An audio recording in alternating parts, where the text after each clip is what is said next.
ኩል የምትኳሉ ሴቶች እባካችሁን ኩላችሁን አስወግዱ። የቡዳ መንፈስ መዋረስ ምክንያት ሆናችኋል። አንደኛ ይሄ መኳኳያ ቦታ ላይ ኮስሞቲክስ ምናምን የሚሸጥበት ቦታ ላይ የምትሸጡ እንደገናም ደግሞ የሴቶች ውበት ሳሎን ቦታ ላይ እንደዚህ አይነት ቦታ ላይ ይሄ ስለ ኩል ብቻ የሚመለከታችሁ ሰዎች በአጠቃላይ እንደው ባካችሁ ስለ እግዚአብሔር እንደ ሞኝ ቁጠሩኝ፣ ችግር የለውም። እኔ ሞኝ ነኝ እንደ ስንት ቢዝነስ ስንት ብር የምንሰራበት ነው ምናምን እንደምትሉኝ አውቃለሁ። ግን ልለምናችሁ በመንፈስ ቅዱስ በቅዱስ ሚካኤል እንደው በአብ በወልድ በመንፈስ ቅዱስ ልለምናችሁ ተውት። በቃ በኩል የሚመጣው ገንዘብ ይቅርባችሁ። ይሄ የምትተክሉት ጥፍርም ይቅርባችሁ። የመንግስት ጸጉሩን እንደሱን ቀስ ብሎ የሬሳ ጸጉር እየገፈፋችሁ ነው።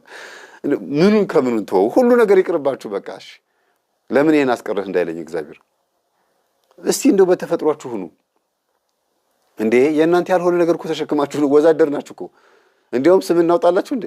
ካሁን በኋላ ከዊግ ጀምሮ እስከ ቅባቱ አይላሹ፣ ይሄ እዚህ ጋር ጸጉሩ ምናምን እዚህ ጋር የምታደርጉት ይሄ ጌጡ ብረታ ብረቱ እንዳለ የምትተክሉት ሁሉ ነገር የምታደርጉ ከሆነ በቃ ወዛደሪት ናችሁ።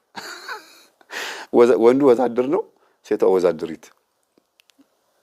ተሸክማችሁ ነው የምትዞሩት። በቃ ብረታ ብረት ወይም ቀለማ ቀለም።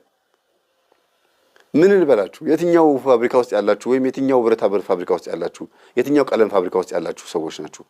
ስንት ነው የሚከፈላችሁ? እንዴት ነው እንደዚህ እንዴ? በጣም እኮ የሚገርም ነው እውነት።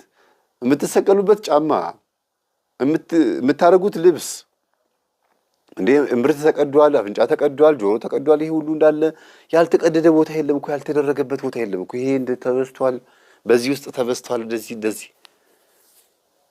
ኧረ ስለ እግዚአብሔር እንደው ይሄ እኮ ተዋርሶ ዘመናዊ ተዋርሶ እኮ ነው። እኚህ እናት አሁን በወር ይኩሉታል አይኑን።